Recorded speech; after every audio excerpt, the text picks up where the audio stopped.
Welcome to Unsuitable on Ray Radio, the award-winning financial services and business advisory podcast that challenges your old-school business practices and the traditional business suit culture. Our guests are industry professionals and experts who will challenge you to think beyond the suit and tie while offering you meaningful modern solutions to help you enhance your company's growth. I'm your host, Dave Kane. Owning real estate has always been considered to be a valuable asset, particularly when the land becomes a source of revenue.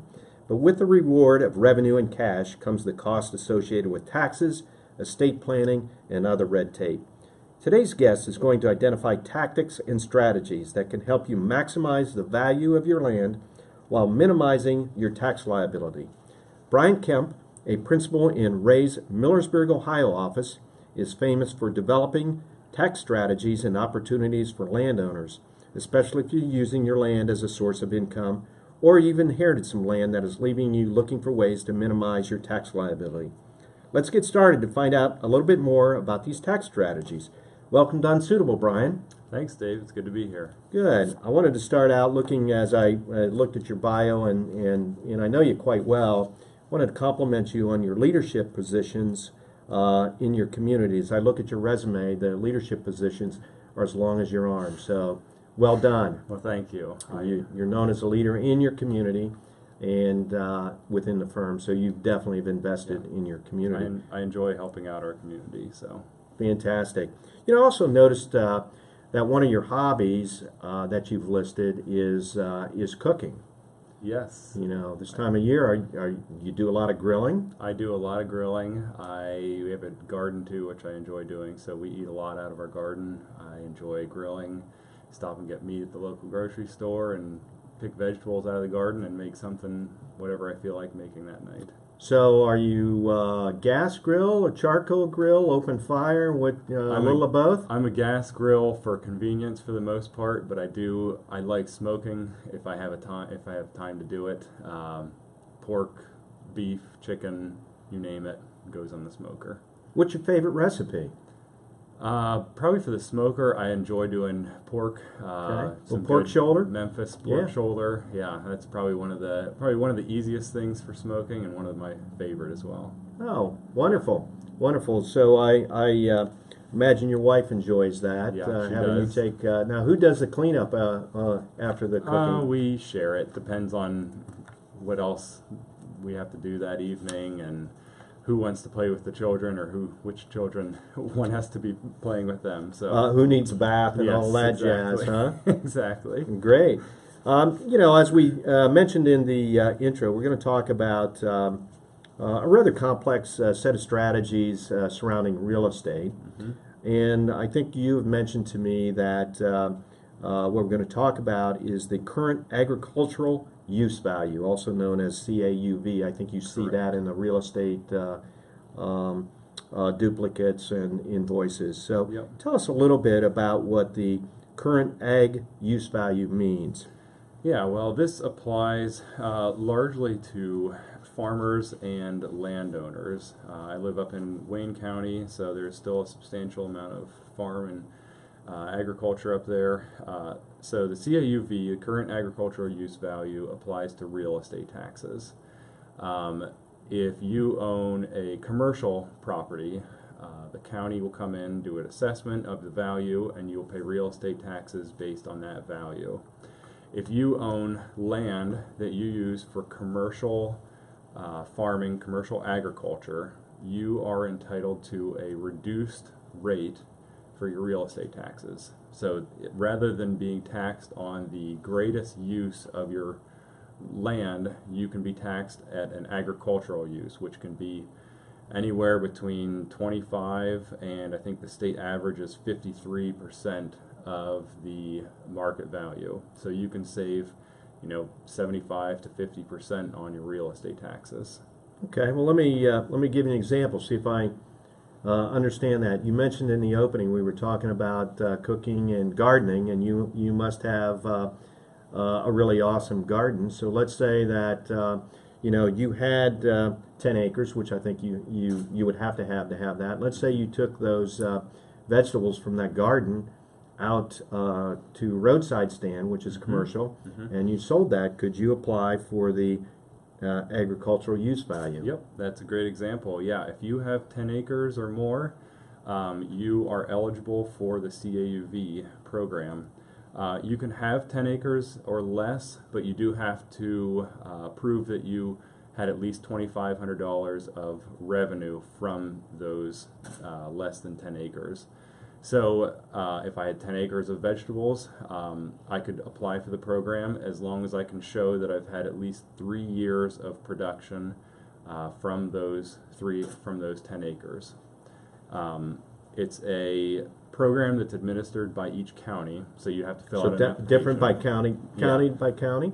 The program is a statewide program, but it's administered by each county. So each person would have to go to their respective county that they own the land in order to get the CAUV. Is this difficult to do? Is it a lot of red tape, or it just takes a little bit of time? It's not terribly difficult. It's a 2-page application to get into the program. You provide some data. If you have more than 10 acres, it's even easier because you don't have to have that income requirement. So it's not terribly difficult. The main thing is just that you can prove that it's being used for agricultural use. Okay. Otherwise, it's not difficult. You do have to renew on an annual basis, and there's a small fee when you apply in the first place. But it's not terribly difficult to get in. So if you mentioned have to have $2,500 of income, or I assume that's revenue. Revenue. Not net income. Not net income. That's so you don't have to prove whether you had a profit on that venture or not. Exactly right. So if you sold chickens or vegetables or hay or whatever you did with it, or if you rent it out and you rent it for $2,500 or more, you can also qualify. So you don't have to be the one producing it. You can be renting it out and still qualify for the CAUV.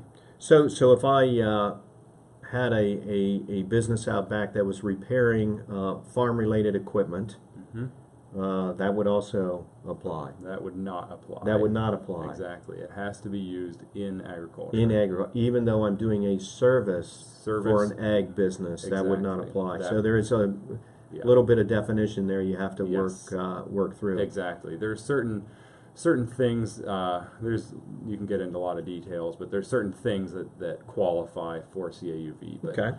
Traditional agriculture is what they're after. Okay, so let's talk about a few examples. I think our listeners get a feel, what we're talking about on the CAUV.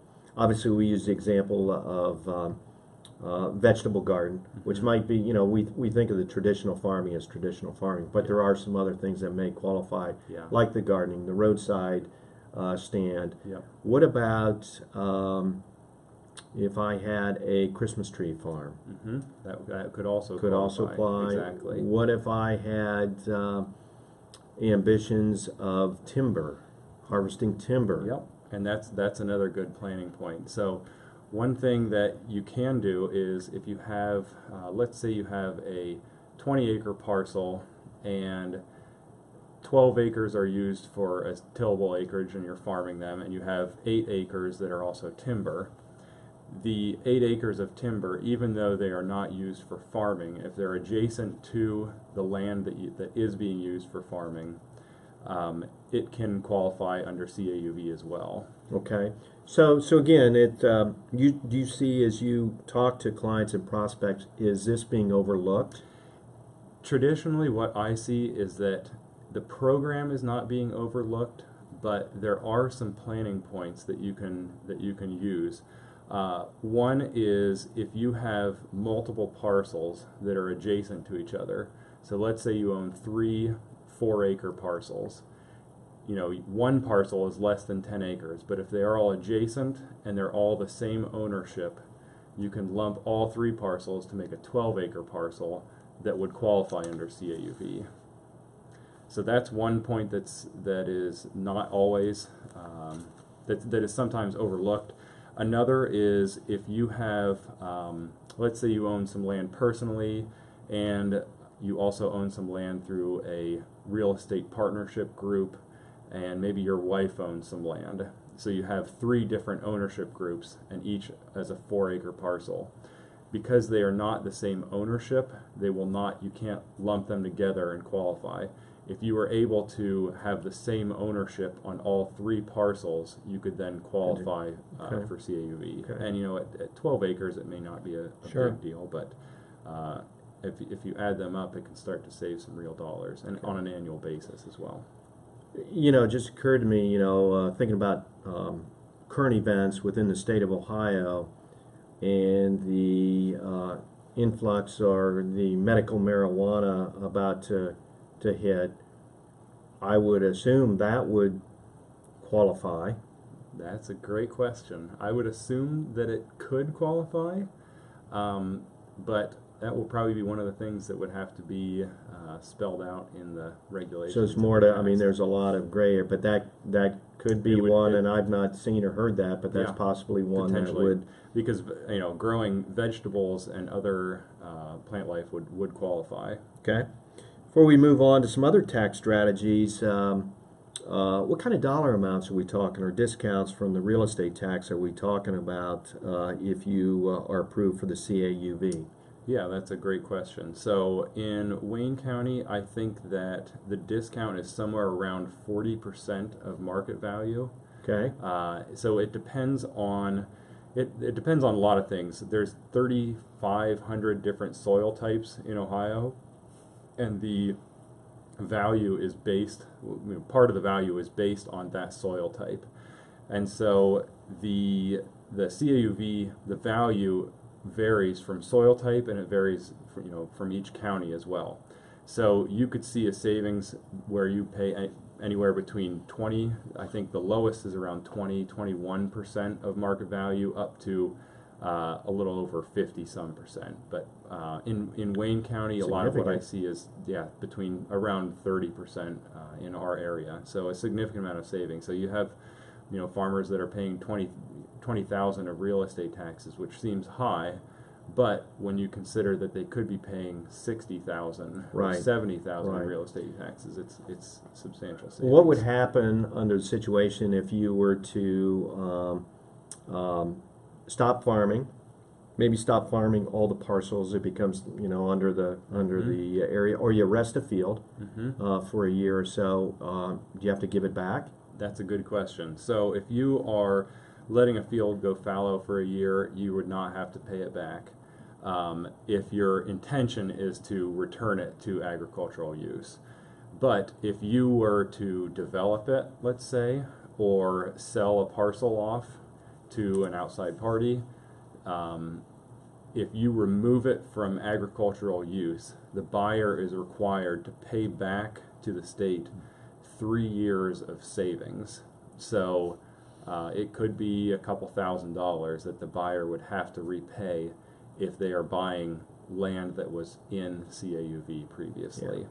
I think as we sit here and talk and look at your notes, you definitely are an expert and famous in the agribusiness tax strategies in planning. It's just, it's not the same as a regular business. There's a lot of stuff that's going on. You mind if I ask you a few questions regarding tax strategies? Go ahead. Okay. Land. Can I write off land? No. I buy a parcel. Can I write it off? That is a question I get fairly often, and the answer is always no. You cannot write off the land itself. But there are some ways that you can recoup some of your costs. A lot of times what we see is someone will buy a farm, let's say a 120-acre farm. Traditionally, they're buying a family farm, so you're going to buy 120 acres, but you're also buying a 100-year-old farmhouse and some farm buildings and fence and other miscellaneous structures. So one planning point is, when you do buy a farm, we need to look at everything that's on that parcel, and potentially you can break out some of the other assets and write those assets off, or at least get some depreciation out of them. Like a farm building, the fence, bin, Exactly. stuff like that. Yep. All of those things can be written off through depreciation. And typically that might be included in the purchase document as one number. So Yeah. you got to work hard to get the And allocation. That's usually what we see. Not too many people are giving us an allocation of assets through a farm purchase, because it's traditionally just real estate. What about easements, conservation easements, utility easements, other type of easements you see that? I've read some things on that and had some discussion, and kind of confusing. Kind of a lot confusing. It is confusing, and it can get complicated. It's not for everyone, but there are some strategies on getting some very nice tax write-offs if your intention is to conserve your land basically forever. So there are ways through conservation easements that you can get a deduction for the reduced value from your fair market value, let's say just selling your land at an auction, compared to the value of the land that can never be developed. So if you have a 10-acre parcel that you could sell for $10,000 an acre, it's worth $100,000. But you put it into this conservation easement, it's never allowed to be developed, and so now the land might be worth $2,000 an acre. You can get a deduction on your tax return for the difference of $8,000 per acre that you can use to write off against your other income. What type of documentation, I guess, and maybe that's not the right term, but how do you document that, verify it? Yeah, it has to be valued by someone who does valuations for conservation easements generally. Okay.